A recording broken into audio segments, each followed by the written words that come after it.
Hello, welcome to White Birch Tarot and Astrology. I'm going to talk about the astrology and then I will timestamp when the cards start.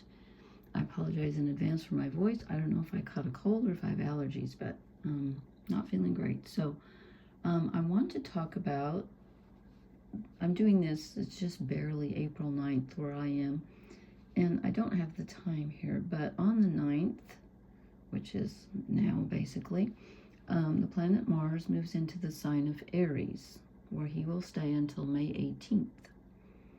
And Mars rules Aries, okay?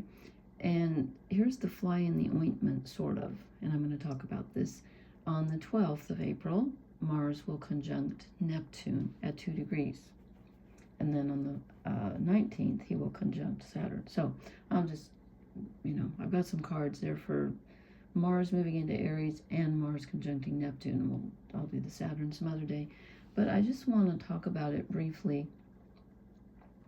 When Mars moves into his own sign, and I'm familiar with this energy because my Mars is in Aries. In fact, Mars is going to conjunct Neptune right on top of my Mars, so this will be interesting.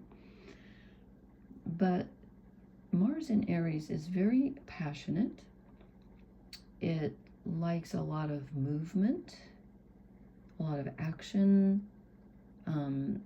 There's a sense of competitiveness. There can be hot temper. And I would use the word fervor, I think. If someone said, can you sum up Mars and Aries in one word, I would say fervor. I don't know why.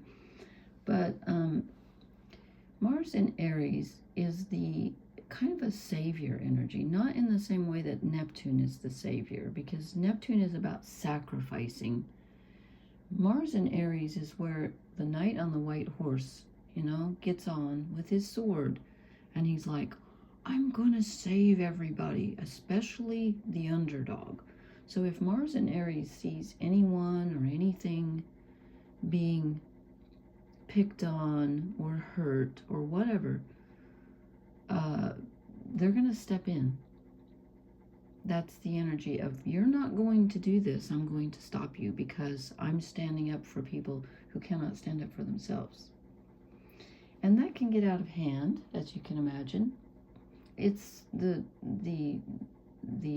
sentiment is good, right? But it can be, you can get yourself in trouble. I've been there. So, and here's my analogy of, so Mars is in Aries. It's like, Mars is in Aries, so he enters his own sign and he's looking around. It's like a god entering his own temple. He's like, oh, this is great. This is exactly where I want to be. I know where everything is. It's like walking into your own home after you've been, he's just gotten out of Pisces where he didn't have his tools, he didn't have his horse, he was swimming. He was like, no. So now he's like, okay, now I'm home. I know where everything is. I'm walking through my house, or I'm walking through my woods, or wherever I feel comfortable. This is great. I feel power. I feel like I'm going to act, And then he's walking along, and 3 days later, on the 12th, it's like he takes a step and falls into the ocean. Oh, I just thought of something personal. I wondered why that came to my mind. I've been thinking about this thing that happened to me when I was 4 years old, where I was walking in the ocean by myself with no parents right there, which was stupid of them, not me. I was only 4. Anyway, I stepped into, I don't know what you call that, between a rock and a hard place. There's around some of the rocks at the ocean, at least where I grew up, excuse me, there, if you step right next to the rock, there's like a foot wide, an opening, a shaft of just nothingness around the rock where the sand has been washed away, and I stepped into it and I nearly drowned. Anyway, that's been on my mind tonight, and then maybe I knew I was going to use that analogy. I don't know, but it just dawned on me. No wonder I was thinking of that. So it's like, yeah, he's walking along. He thinks he knows what he's going to do, and he's comfortable. Excuse me. Gotta get some water.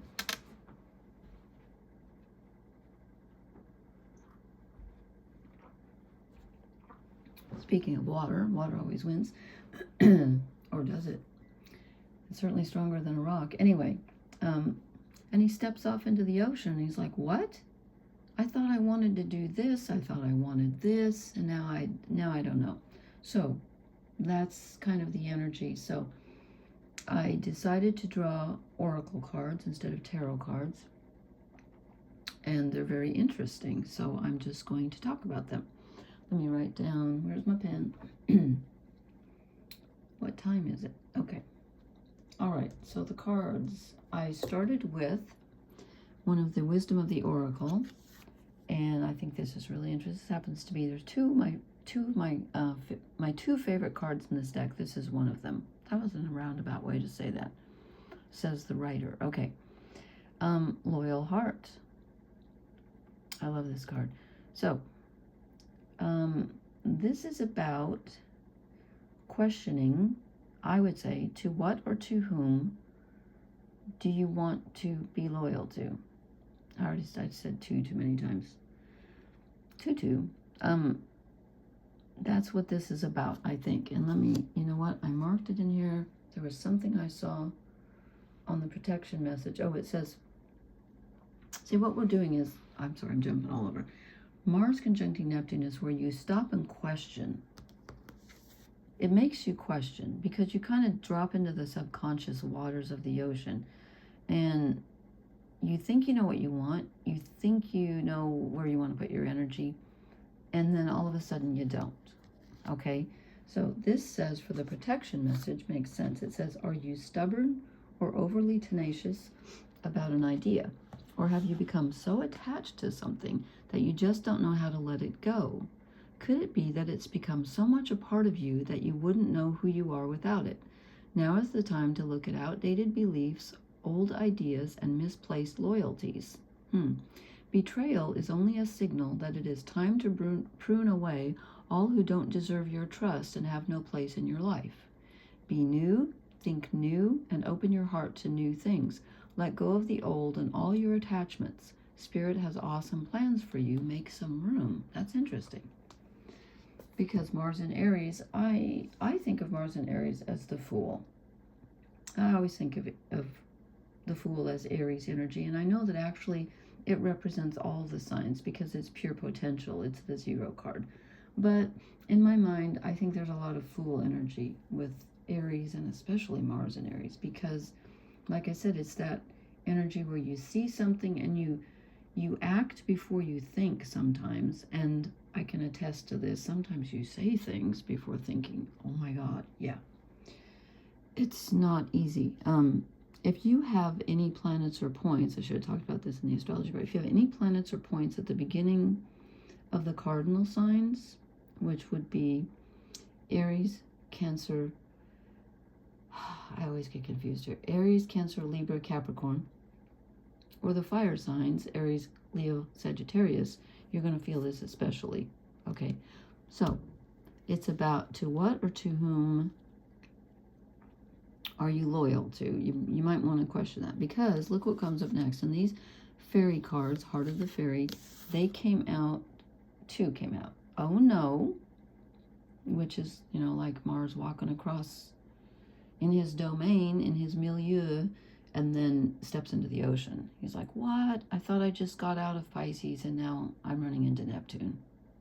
Yeah, this is when everything goes wrong, or something goes wrong. You thought you had it all worked out, and then there's a flaw in your plan, and now you don't know what to do. You're like, oh, it's not what I thought. Why is everything going wrong?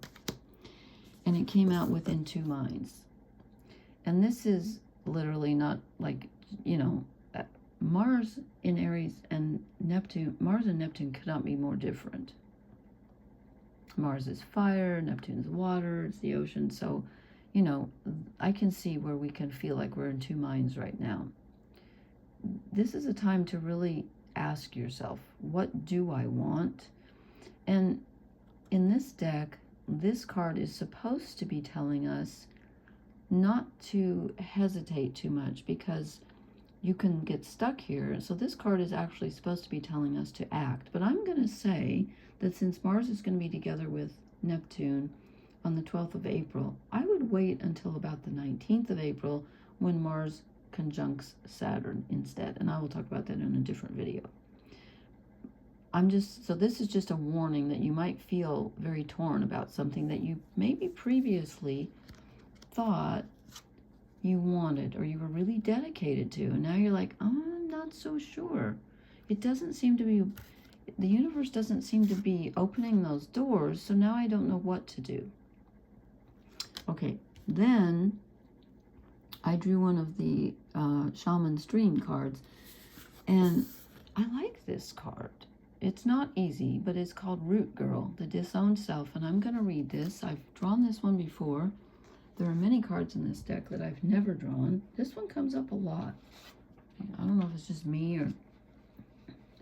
Oops, I have two papers stuck in it. Okay. The Disowned Self, Hidden Beauty, the Need for Acceptance and Love.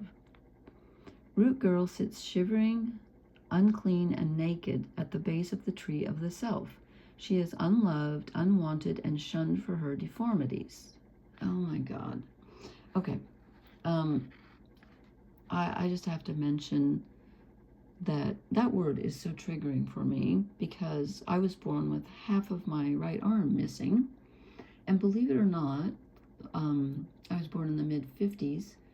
That word was used all the time, and it really bugged the you-know-what out of me. I do not like that word. Of course, people would not use that today, I hope. But believe me, I was called that many times, and it, even as a child, it didn't sit well with me. So I hate that word.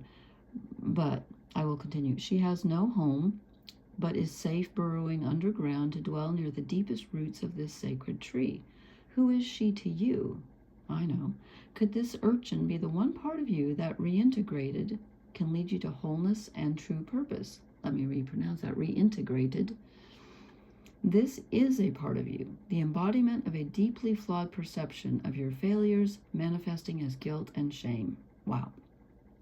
When you project envy onto others, or any emotion or instinct that you've learned to repress or deem unnatural, it's this homeless child self crying for attention, acceptance, and love. You want to lash out, there's the Mars and Aries energy, ignore it, push it aside, all the while refusing to acknowledge this ugly quality as belonging to you. I don't think I'm ugly.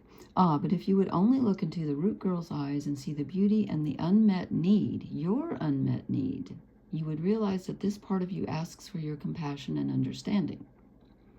This part of you was born when you were wounded and were conditioned to believe you're not whole, that your expression of self is somehow too much or too little. You may even have inherited this creature from your ancestors. And before I finish this, I just want to say that, this reading is asking us to be loyal to ourselves, I think.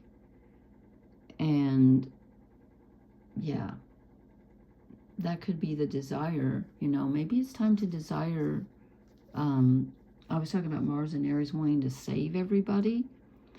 Maybe it's time to think about saving your own disowned self, the part of you that was wounded. That would really make sense with Mars together with Neptune. There's one more paragraph. However, it was this child self came to be curled up at the roots of your sacred tree self. It's time to welcome her into your heart. When you do, everything you've been searching for becomes illuminated and your path lights up with renewed purpose. When you come to love Root Girl and claim her as your own, accepting her and your humanity, she is transformed just as you are. Then all manner of magic begins to arrive in abundant form. Look for the beauty. That really makes sense to me with this energy, I think. So it may not be whatever you wanted to pursue, what you thought you wanted, to do with your energy and your time, and whatever you thought needed saving, might have been other people. All of a sudden you fall into this Neptunian, energy, and things get kind of turned around and you start questioning. So perhaps there's a realization coming up of a part of yourself. Oh, and let me mention that, around this time we have the Sun, Mars, Mercury, soon, in a week or so, Saturn, Neptune, and Chiron are all in Aries, and we're having the new moon in Aries on the 17th at 27 degrees. that's a lot. And, you know, Chiron is the wounded healer, so here you go. We're, you know, these planets that are moving through are going to meet up with Chiron towards the end of the month, or perhaps in May. I didn't look at the exact date. Okay, so I think that's probably enough for tonight. And, you know, I keep waiting for some really light-hearted, like, oh, you're going to, you know, meet. And I'm not saying that we can't. I need to do a romance reading. I know I haven't done one for a while. I will. But these are intense times right now. And, I mean, look what's going on in the world, you know. Talk about wanting to get on my horse and ride into the fray and, you know, oh my God. But you might want to, you know, it looks like we might be saving something a little closer to home. I don't know. Let me know how this resonates with you, please. And please hit the like, share, and subscribe buttons. Pardon my voice. And I will talk to you later. And thank you so much for listening. I appreciate you. Blessings. Good night.